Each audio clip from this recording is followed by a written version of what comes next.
प्रियो, आज जो वचन हम शेयर करेंगे वो दूसरा तिमोथी 2:19 से करेंगे।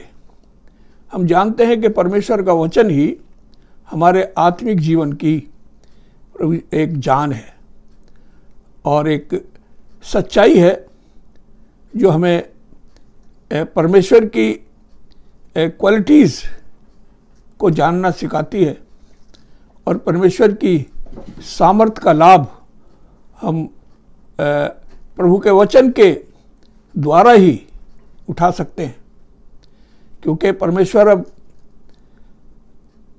नबियों के द्वारा बात नहीं करता, परमेश्वर अब वचन के द्वारा हमसे बात करता है।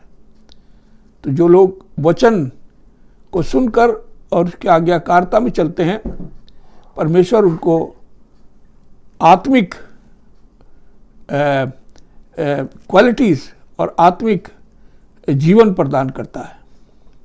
दूसरा तिमोथी 2:19 में ऐसा लिखा है, तो भी परमेश्वर की डाली नेव बनी रहती है, प्रभु अपनों को पहचानता है, वह अधर्म से बचा रहता है। वो कहता है परमेश्वर के जो वचन की नेव है वो बनी रहती है, प्रभु अपनों को पहचानता है, जिनमें प्रभु की वचन का आधार बना रहता है, प्रभु उनको पहचानता है और वह अधर्म से बचा रहता है। और प्रियो, हम लाख कोशिश करें लेकिन हम अधर्म से नहीं बच सकते जब तक कि परमेश्वर हमारे को कुवत या सामर्थ ना दे। हर एक होम बिल्डर इस बात का ध्यान रखता है कि मकान की नींव ढंग की डाली जाए, जिससे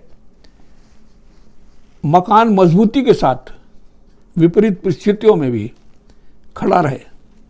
और हर समझदार व्यक्ति मकान बनाने से पहले ये ध्यान रखता है कि नींव पक्की होनी चाहिए, ताकि वह हर सर्कमस्टांसेस में मकान को दृढ़ता से खड़ी रखे।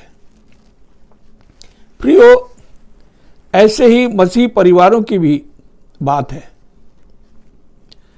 मसीह परिवारों की नींव बाइबल के सिद्धांतों पर, बाइबल की सच्चाई पर, जिन मसीहों का विश्वास इन पर होता है, उनकी आत्मिक नींव मजबूत होती है और वह उन पर अटल रहते हैं, चाहे कैसा भी टफ टाइम क्यों ना आ जाए। जीवन में कोई ना कोई प्रॉब्लम, मुसीबत, क्राइसिस आते रहते हैं। नाश उनकी हानि नहीं कर सकता, क्योंकि उनका आधार, फाउंडेशन बाइबल के प्रोमिसेस होते हैं। जो वादे प्रभु ने किए हैं, प्रभु उनमें अटल है। मनुष्य के वादे तो हम जानते हैं कि झूठे ही निकलते हैं, असत्य निकलते हैं। मनुष्य जो कुछ कहता है उस पर अटल नहीं रहता, मगर परमेश्वर ने जो वादे हमसे किए उन वादों को प्रभु पूरा करता है। हजारों साल पहले जो वादे किए वो हजारों साल बाद प्रभु ने पूरे किए हैं। प्रभु का वचन से जब हम टैली करते हैं आज के ज़माने को, तो सब बातें हमें सिद्धता की ओर ले जाती हैं। प्रभु अपने वादों में कभी झूठा नहीं होता, परंतु जो व्यक्ति वचन की सच्चाइयों पर और परमेश्वर की प्रभुता पर विश्वास नहीं रखता, वो ऐसे क्राइसिस के समय में होपलेस स्थिति में आ जाता है। जिनके पास ये प्रोमिसेस नहीं होते या जिन्होंने बाइबल पर विश्वास नहीं किया होता, जब उन पर ऐसे क्राइसिस आ जाते हैं तो उनके पास कोई आधार नहीं होता कि वो क्या करें और उनकी होपलेस कंडीशन हो जाती है। मगर जिनके पास प्रभु के प्रोमिसेस हैं वो उन प्रोमिसेस को प्रभु के सम्मुख रखते हैं अपनी प्रार्थनाओं में, और प्रभु अपने प्रोमिसेस को उनके जीवन में पूरा करता है। हमने अपने जीवन में देखा है और हर एक विश्वासी इस बात का अनुभव रखता है, क्योंकि ऐसे बिलीफ का कोई आधार नहीं है। प्रभु बिलीफ नहीं, फेथ चाहता है। बिलीफ तो दुष्ट आत्माएं भी रखती हैं, मगर फेथ, प्रभु फेथ चाहता है। फेथ प्रभु के डिसाइपल्स, प्रभु के लोग ही प्रभु पर रखते हैं। गलतियों 2 बाब के 20 आयत में लिखा है, faith is more than belief, it is belief put into practice. Belief से बढ़कर क्या है? विश्वास है, और बिलीफ हमको विश्वास की प्रैक्टिस कराता है। बिलीफ पुट इनटू प्रैक्टिस, हम बिलीफ को प्रैक्टिस में लाएं। जो हमें पता है हम उसको अपने जीवन की प्रैक्टिस में लाएं, और हम देखते हैं कि हमारा फेथ बढ़ता जाता है। जब हम प्रभु से कोई उसके प्रोमिसेस को प्रार्थना में उसके सम्मुख लाते हैं और प्रभु उसी हिसाब से हमारी सहायता करता है, तो हमारा विश्वास बढ़ता है। प्रभु यीशु ने इस विषय में एक पैराबल भी कहा। मत्ती 7 बाब उसकी 24 से 27 आयत में जिक्र है 2 बिल्डर्स का, जिसने 24 आयत में लिखा है, इसलिए जो कोई मेरी ये बातें सुनकर उन्हें मानता है वह उस समझदार व्यक्ति के समान है जिसने चट्टान पर अपना मकान बनाया, और आंधी आई, तूफान आए और उसमें टकरें लगी, लेकिन वो खड़ा रहा, नाश नहीं हुआ, क्योंकि उसने चट्टान पर अपना मकान बनाया था। परंतु जो मेरी बातें सुनकर टाल देता है वह उस निर्बुद्धि व्यक्ति के समान है जिसने अपना घर रेत पर बनाया, जो बाढ़ में बह गया, धराशायी हो गया। क्योंकि रेत फिसल जाता है। इसी तरीके से अगर परमेश्वर के वचन, परमेश्वर के प्रोमिसेस हमारे विश्वास का आधार नहीं है, तो प्रियो हम बुरे समय में खड़े नहीं रह सकते। लेकिन अगर हमारा आधार परमेश्वर का वचन, परमेश्वर के प्रोमिसेस हैं, तो हम क्राइसिस में आशा रखते हैं कि परमेश्वर हमारी ऐसे ही सहायता करेगा जैसे उसने पुराने अदनामे से नए अदनामे तक हजारों लोगों की है। और प्रभु यही चाहता है कि उसके लोग सिर्फ बिलीफ नहीं, फेथ रखने वाले हों, ताकि प्रभु का हृदय उनसे प्रसन्न रह सके। मसीह हैं जिन्होंने मसीह विश्वासी की सच्चाइयों पर अपने परिवार की नींव डाली। ऐसे लोग टफ टाइम में, क्राइसिस के समय में भी दृढ़ता से खड़े दिखाई देते हैं, और बीमारी, बेरोजगारी, तंगी में भी अपने परमेश्वर पर आस लगाए रखते हैं, और सहायता के लिए मनुष्यों का सहारा नहीं लेते, अपने परमेश्वर की आस देखते हैं। दाऊद ने भजन संहिता 121 में कहा है, मैं अपनी आंखें पर्वत की ओर लगाऊंगा, मुझे सहायता कहां से मिलेगी। वो परमेश्वर को कहता है, एक पर्वत के रूप में, एक महान पावर के रूप में परमेश्वर को देखता है। वो कहता, मुझे सहायता यहोवा से मिलेगी जो आकाश और पृथ्वी का करता है, who made heaven and earth. फिर दूसरी जगह भजन संहिता 23 में वो लिखता है, चाहे मैं मौत की साई की वादी से होकर क्यों ना गुजरूं, तेरे सोटे और तेरी लाठी से मुझे शांति मिलती है। Though I walk through the valley of the shadow of death, I will fear no evil, thy rod and thy staff they comfort me. प्रभु का सोटा उसका वचन है, कलाम है, वर्ड ऑफ गॉड है, और उसकी लाठी उसकी हेवनली स्वर्गीय सामर्थ है। अनुग्रह सर्वदा विश्वास करने वालों पर साया करती है। एक्सोडस 16:1-3 में हम देखते हैं प्रभु ने अपनी बन इस्राएल कौम को, जिन्होंने ना बोया ना जमा किया, उनको रोज सुबह स्वर्ग से मन्ना बरसाकर उनको उनका पेट भरे और उनको 40 वर्ष तक ऐसे ही पाला।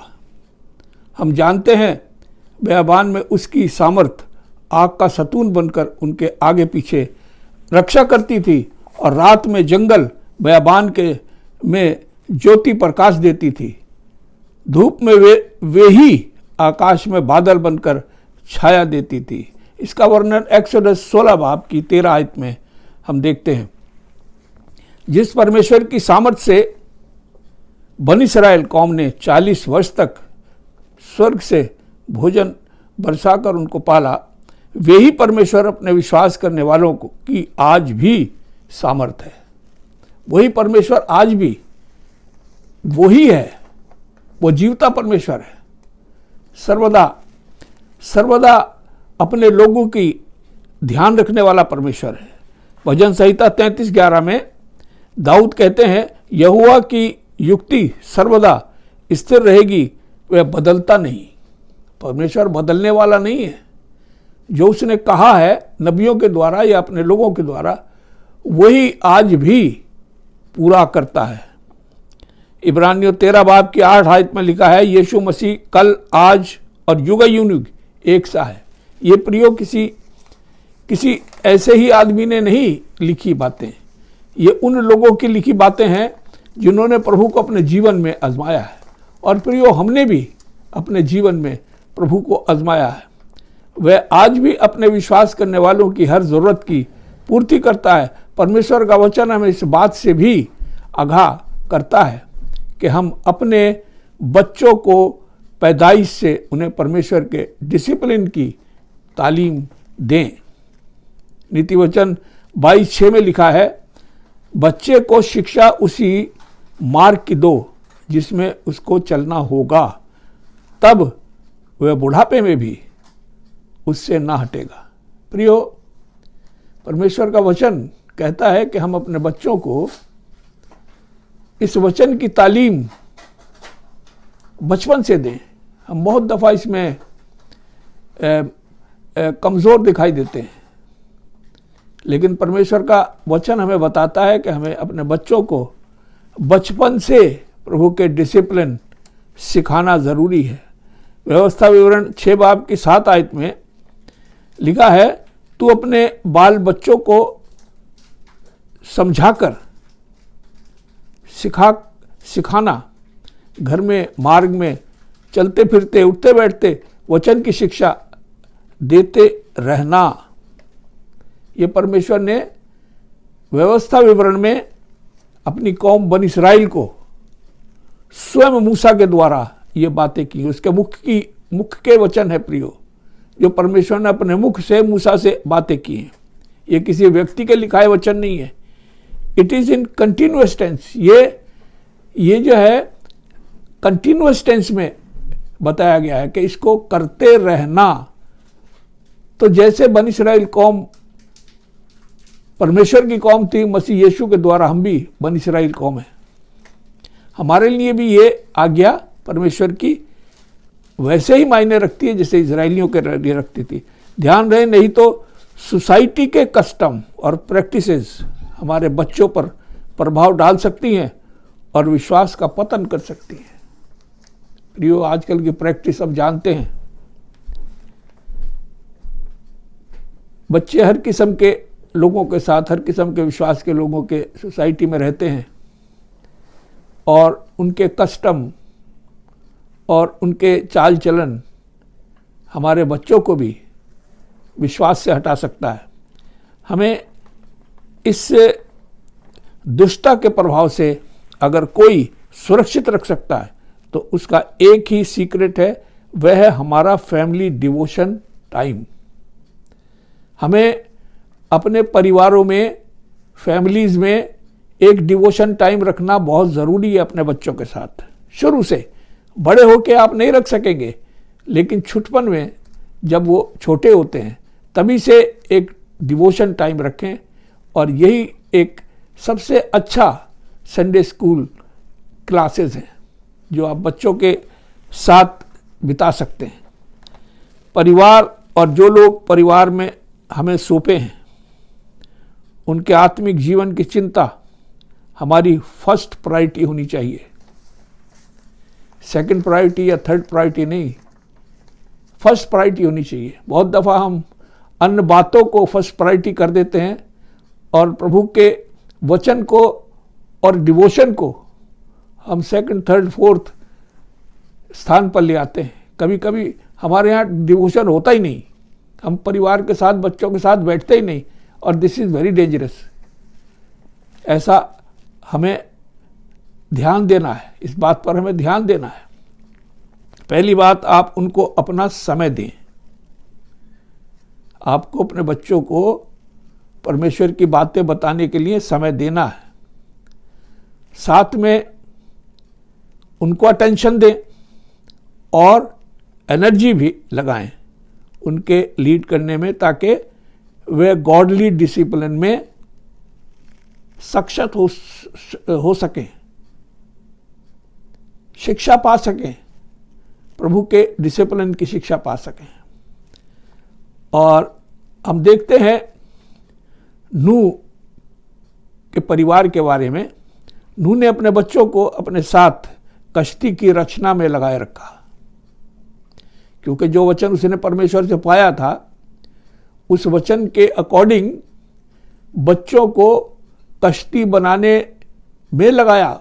उसने परमेश्वर की बात के डिसिप्लिन में अपने बच्चों को बनाए रखा। और जब प्रलय आया तो संसार डूब रहा था, लेकिन उनकी कश्ती, विश्वास की कश्ती ऊपर जा रही थी। इसी तरीके से प्रियो हमारे लिए है, हमने अभी से अपने बच्चों के साथ उस विश्वास की कश्ती को बनाना है। सारे परिवार को विश्वासी होना है, सारे परिवार का उद्धार होना है। और जब संसार पर नाश आएगा तो दूसरा पहला तीमुथियुस 4 में क्या लिखा है कि जो प्रभु के लोग हैं संसार पर नाश आएगा और संसार विश्वासी लोग स्वर्ग पर उठाए जाएंगे। प्रियो, ये आज हमारी आवश्यकता है कि हमें आज वो विश्वास की किश्ती को प्रभु के डिसिप्लिन के अकॉर्डिंग बनाना है। जैसा हमने परमेश्वर से पाया वैसा ही बनाना, उसकी लंबाई, चौड़ाई, ऊंचाई सब उसी तरीके से बनानी है। दूसरी ओर लूत को देखते हैं। लूत ने अपने बच्चों को समय नहीं दिया, ना उन्हें परमेश्वर के साथ चलना सिखाया। बस वह अनर्थ व्यक्तियों की सेवा में लगा रहा, उनका न्यायी बना बैठा रहा। और हम देखते हैं उसकी गवाही अपने परिवार में कोई मायने नहीं रखती थी। जब स्वर्गदूतों ने आकर उसको बता दिया कि भाई देखो सुबह नाश इस जगह पर आ रहा है, तुम यहाँ से निकलो, प्रभु का अनुग्रह तुम पर है, लेकिन फिर भी उसने स्वर्गदूतों की बात को नज़रअंदाज किया, डिले किया। और हम जानते हैं प्रियो, ये डिले जब प्रभु बात करता है और हम डिले करते हैं, वो बड़ी खतरनाक बात है। आज बहुत सारे मसीहों में, हमारे जीवनों में ये बात पाई जाती है। कितनी बार प्रभु हमसे बातें करता है, हम प्रभु के वचन से सुनते हैं और प्रभु की आत्मा हमसे बातें करती है, लेकिन हम उसकी बातों को टाल देते हैं।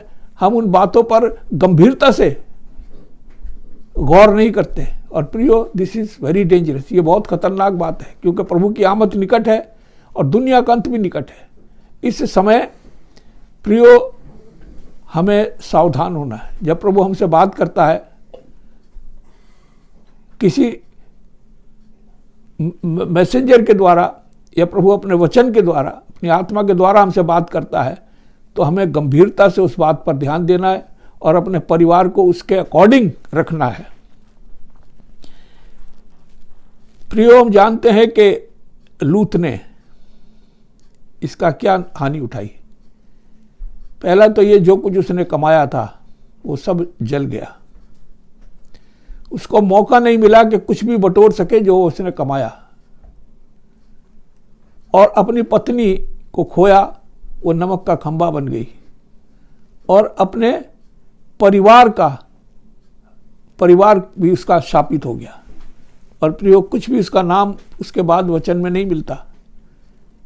प्रभु चाहता है कि हम आज जब समय है और प्रभु हमसे बातें करता है, हम आज चेतें और आज प्रभु के वचन के पीछे आए। प्रभु हमें लीड करना चाहता है, प्रभु उस बड़े नाश से हमें बचाना चाहता है, तो ये इस पृथ्वी के ऊपर आने वाला है और हर एक जाति, धर्म और मुल्क के ऊपर आएगा, किसी एक जगह नहीं आएगा, वो सब पर आएगा, सारी पृथ्वी पर आएगा। तो इसलिए जब प्रभु हमको चिताता है तो हमें प्रभु के आदर करना है, डिले नहीं करनी है, सोचना नहीं है, मान लेना है। ये सब हमारे लिए उदाहरण बने।